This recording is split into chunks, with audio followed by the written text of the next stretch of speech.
Hello everyone, welcome back to the learners study YouTube channel. Modern Indian history के एक और नए video में आप सभी लोगों का स्वागत है। जैसा कि आप लोगों को पता होगा, मैं अपने चैनल पर मॉडर्न इंडियन हिस्ट्री कंप्लीट करवा रही हूँ काफ़ी टाइम से, और अब हम लोग जो है इसके एकदम एंड फेज पे पहुँच चुके हैं। और अब हमारा मॉडर्न हिस्ट्री का सिलेबस ऑलमोस्ट पूरा कंप्लीट हो चुका है। हमारे देश को स्वतंत्रता अब मिलने ही वाली है, तो हम लोग लास्ट फेज की जो भी गतिविधियाँ थी उनके बारे में डिस्कस कर रहे हैं। लेकिन अभी तक अगर आप लोग मेरे चैनल पर नए हैं तो मैं आप लोगों को बता देना चाहती हूँ कि मैंने अभी तक बहुत सारा कंप्लीट करवा दिया है हिस्ट्री से रिलेटेड सिलेबस, जिसमें मैंने एंशिएंट और मिडाइवल हिस्ट्री ऑलरेडी पूरी कंप्लीट करवाई हुई है।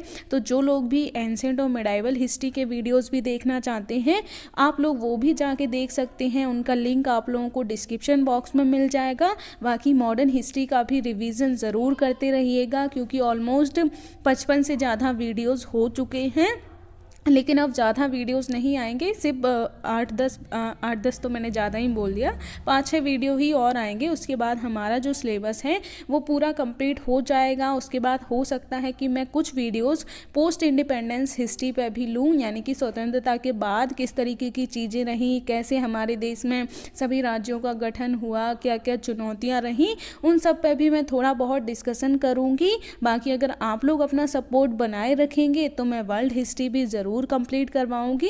तो आप लोग अगर चाहते हैं कि मैं वर्ल्ड हिस्ट्री भी कंप्लीट करवाऊं तो आप लोग कमेंट बॉक्स में बता सकते हैं। बाकी जिस तरीके का भी आपका रिएक्शन आएगा उसी अकॉर्डिंग मैं अपने डिसीजन लूँगी।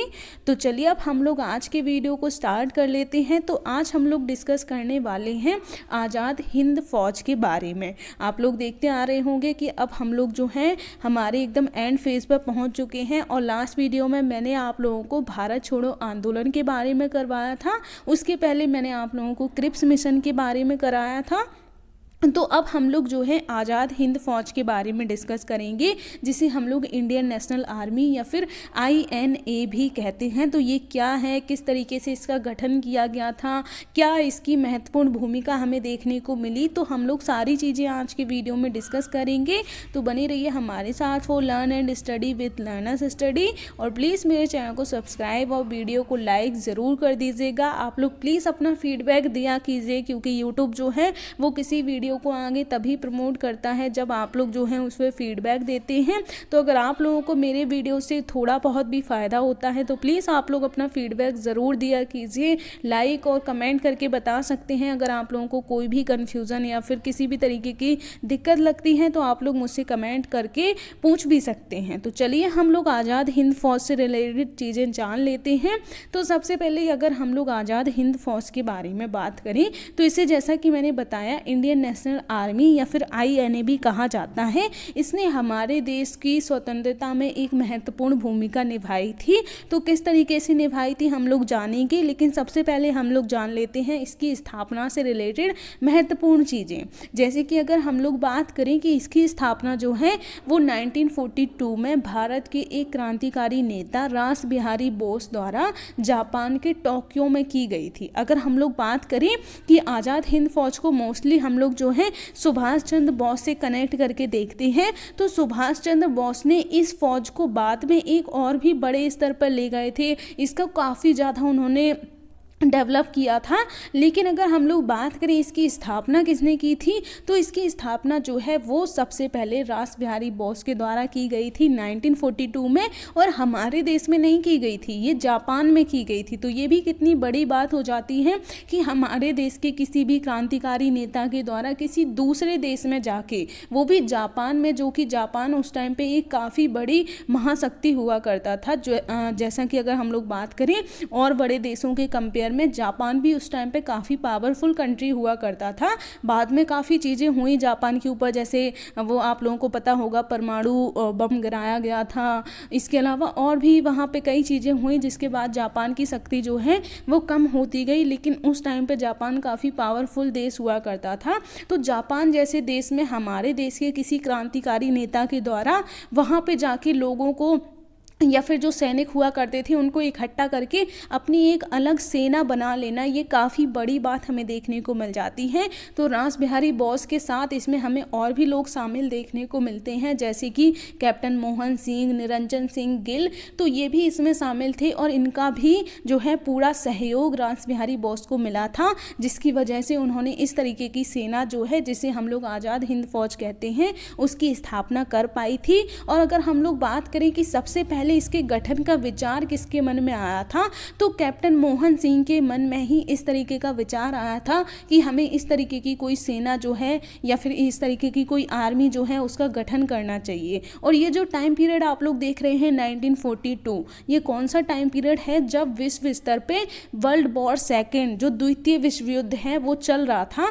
तो उससे हमारे देश को भी काफ़ी खतरा देखने को मिल रहा था और ब्रिटेन जो है वो हमारे देश के ऊपर दबाव बना रहा था कि हमारा देश जो है वो ब्रिटेन की साइड से द्वितीय विश्व युद्ध में शामिल हो। तो इससे हमारे देश को भी बहुत खतरा था। तो उसी खतरे को ध्यान में रखते हुए ही रास बिहारी बोस के द्वारा और बाकी जो कैप्टन मोहन सिंह हैं, निरंजन सिंह गिल हैं, इन लोगों के द्वारा इस तरीके की सेना का गठन किया गया था।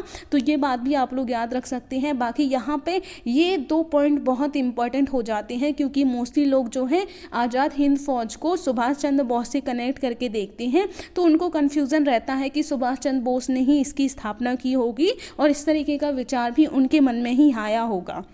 हालांकि हम लोग ये कह सकते हैं कि सुभाष चंद्र बोस ने इसको एक बड़े स्तर पे ले जा दिया था और उनका काफ़ी ज़्यादा योगदान देखने को मिलता है, जिसकी वजह से आज़ाद हिंद फौज जो है वो और ऊंचाई पे पहुंच पाई। लेकिन इस तरीके की सेना के गठन का विचार सबसे पहले कैप्टन मोहन सिंह के मन में आया था और उसके बाद फिर जो है उन्हीं के सहयोग से और रास बिहारी बोस के नेतृत्व में जो है 1942 में इसकी स्थापना की गई थी। तो स्थापना जो है अगर पूछे किसके द्वारा की गई थी, तो रास बिहारी बोस के द्वारा की गई थी। सबसे पहले इसका जो विचार है वो किसके मन में आया था, तो वो कैप्टन मोहन सिंह के मन में आया था और बाद में जो है 21 अक्टूबर 1942 को इस फौज का नेतृत्व जो है वो सुभाष चंद्र बोस जी को सौंप दिया गया था, जहां से ये जो फौज है वो एक और भी बड़े स्तर पर जा पहुंची।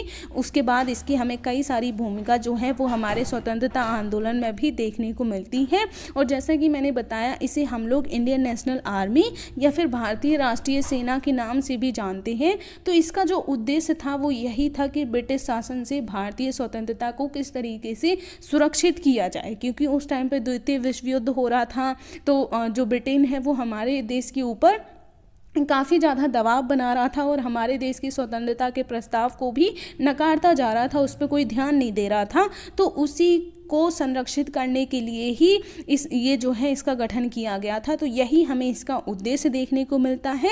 बाकी जापान के द्वारा इस फौज को काफ़ी ज़्यादा सहयोग किया गया था, क्योंकि जापान में हमें देखने को मिलता है कि इस फौज में ज़्यादातर जो सैनिक शामिल थे वो वहीं हमें देखने को मिलते हैं। यानी कि जापान में अगर हम लोग बात करें, जो बंदी बना के लाए गए थे उनके द्वारा ही, मतलब जो सैनिक वहाँ पे हमारे देश के द्वारा बंदी बना के गए हुए थे, भेजे गए थे, तो उन्होंने ही इसमें काफ़ी ज़्यादा भूमिका निभाई, वो इसमें काफ़ी बड़े स्तर पे शामिल हुए। तो जापान के द्वारा इस सेना को काफ़ी ज़्यादा समर्थन दिया गया था। हालांकि बाद में और भी कई देशों ने इस फौज को समर्थन दिया और एक बड़े स्तर पे या फिर अंतर्राष्ट्रीय स्तर पे इस फौज को मान्यता प्रदान की। तो ये भी हमारे देश के लिए एक काफ़ी बड़ी बात हो जाती है कि हमारे देश की इस तरीके की फ़ौज को अंतर्राष्ट्रीय स्तर पर भी मान्यता दी जा रही है दूसरे देशों के द्वारा। तो ये आप लोग इसके बारे में याद रख सकते हैं। तो यहाँ पे मैंने क्या क्या बताया कि सबसे पहले इस तरीके की फ़ौज के गठन का जो विचार है वो कैप्टन मोहन सिंह के मन में आया था और फिर 1942 में रास बिहारी बोस के द्वारा इसकी स्थापना की गई थी और फिर 21 अक्टूबर 1942 को सुभाष चंद्र बोस ने इसका नेतृत्व संभाला था। तो ये 3 पॉइंट तो आप लोग कम से कम अच्छे से याद रख ही लीजिएगा। बाकी जापान में इसकी स्थापना की गई थी, हमारे देश में नहीं की गई थी। तो ये बात भी आप लोग याद रख लीजिएगा। आप कुछ और इम्पोर्टेंट चीज़ें हम लोग इससे रिलेटेड जान लेते हैं, जैसे कि अगर हम लोग बात करें, सुभाष चंद्र बोस ने जब इसकी कमान संभाल ली थी, इसका नेतृत्व करने लगे थे, उसके बाद भी उन्होंने रास बिहारी बोस को इसका सर्वोच्च सलाहकार के रूप में बनाए रखने का निर्णय लिया। और हमें देखने को मिलता है कि जो रास बिहारी बोस हैं वो बाद में भी हमें इसमें शामिल देखने को मिलते हैं, लेकिन इसका नेतृत्व अभी सुभाष चंद्र बोस जी के पास हमें देखने को मिलता है। बाकी अगर हम लोग बात करें, आज़ाद हिंद फौज जो है वो 21 मार्च 1944 को दिल्ली चलो के नारे के साथ भारत आई थी। तो भारत कब आई थी? तो ये 1944 में भारत आई थी। और इन्होंने क्या नारा दिया था? तो दिल्ली चलो का नारा दिया था, और उस नारे के साथ ही ये लोग जो है 1944 में भारत आए थे। तो ये बात भी आप लोग याद रख लीजिएगा, अगर आपसे कहीं पूछा जाए कि आज़ाद हिंद फौज जो है वो भारत कब आई थी, तो 1944 में आई थी। और डेट याद रख सकें 21 मार्च 1944, तो और भी अच्छा होगा, वरना ईयर तो आप लोग कम से कम ज़रूर याद रख ही लीजिएगा। बाकी अगर हम लोग बात करें कि सुभाष चंद्र बोस को हम लोग नेताजी के नाम से भी संबोधित करते हैं, नेताजी सुभाष चंद्र बोस, तो ये जो नेताजी उनको उपनाम दिया गया था वो भी इस फौज के द्वारा ही दिया गया था। जब सुभाष चंद्र बोस जो हैं वो जर्मनी गए हुए थे, तब 1942 में जब इस फौज का गठन कर दिया गया था, तो उसने ही जो है नेताजी सुभाष चंद्र बोस इनको कहकर संबोधित किया था और इन्हें नेताजी की उपाधि जो है वो दी थी। तो ये भी आप लोगों से पूछा जा सकता है कि सुभाष चंद्र बोस को नेताजी की उपाधि से जो है किसके द्वारा दी गई थी, तो वो भी आज़ाद हिंद फौज के सैनिकों के द्वारा ही उन्हें ये उपाधि दी गई थी, इसीलिए उन्हें आज हम लोग नेताजी सुभाष चंद्र कह के संबोधित करते हैं। बाकी इस फौज में एक महिला यूनिट भी हमें देखने को मिलती है, यानी कि अगर हम लोग बात करें उस टाइम पर भी जो ऐसा टाइम हुआ करता था, तब भी इस फौज में हमें महिलाएँ देखने को मिलती हैं। तो इसमें एक महिला यूनिट भी हुआ करती थी जिसका जो नेतृत्व है वो लक्ष्मी सहगल ने किया था। तो ये भी काफ़ी इंपॉर्टेंट पॉइंट हो जाता है, इसको भी आप लोग ज़रूर याद रख लीजिएगा।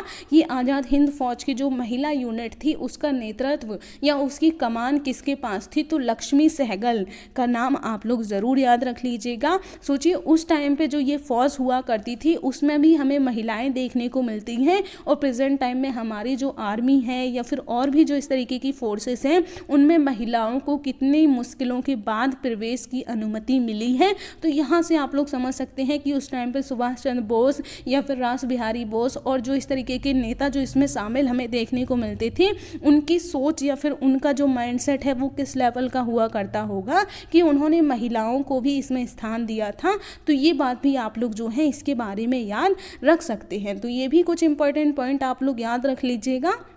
अब आगे हम लोग जो है इसके महत्व के बारे में डिस्कस कर लेते हैं कि इसका महत्व क्या रहा।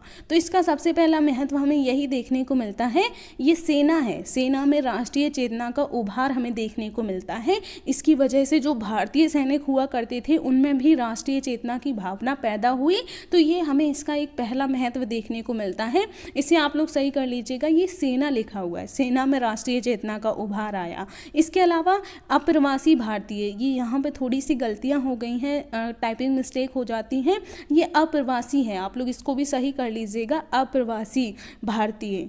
तो ये आप लोग ज़रूर इसको सही कर लीजिएगा। यहाँ पे अगर हम लोग बात करें कि अप्रवासी भारतीयों में आज़ादी के प्रति प्रतिबद्धता हमें दिखाई देती है, तो ये भी आप लोग याद रख सकते हैं। अप्रवासी भारतीय यानी कि जो दूसरे देशों में हमें देखने को मिलते हैं, जैसे कि जापान में जो भारतीय हुआ करते थे उनमें भी हमारे देश के प्रति स्वतंत्रता के लिए प्रतिबद्धता हमें दिखाई देती है। तो ये भी हमें इसका एक महत्व देखने को मिलता है। इसके अलावा अगर हम लोग बात करें कि इसमें स्वतंत्रता को लेकर महिलाओं में भी जो प्रतिबद्धता थी उसकी वजह से भी ब्रिटिश सरकार को अपनी नीतियों पर पुनर्विचार करने के लिए बाध्य होना पड़ा।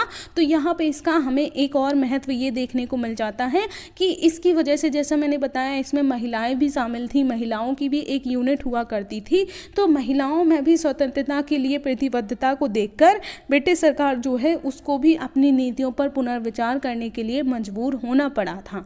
तो ये हमें इसका एक महत्व देखने को मिल जाता है। बाकी अगर हम लोग बात करें इस फौज ने जो है जो हमारे देश में इस टाइम पे भारत छोड़ो आंदोलन चलाया जा रहा था, उसमें भी एक नई ऊर्जा का संचार किया। जैसा आप लोगों को मैंने लास्ट वीडियो में बताया था, भारत छोड़ो आंदोलन जो है वो भी 1942 में हमारे देश में चलाया जा रहा था।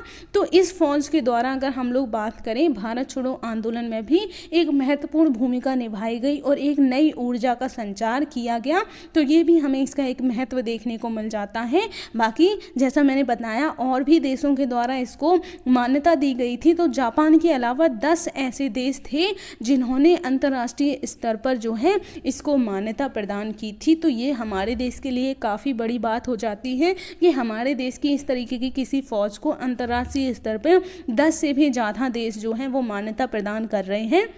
तो ये भी हमें इसका एक महत्व देखने को मिल जाता है।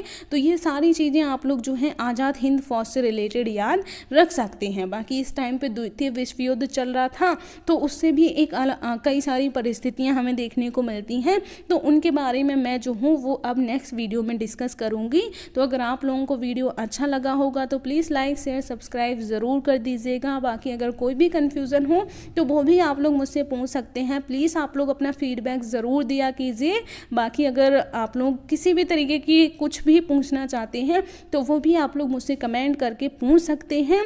तो आज की वीडियो को मैं बस यहीं तक रखती हूँ। मिलूंगी अब मैं नेक्स्ट वीडियो में, तब तक के लिए जय हिंद।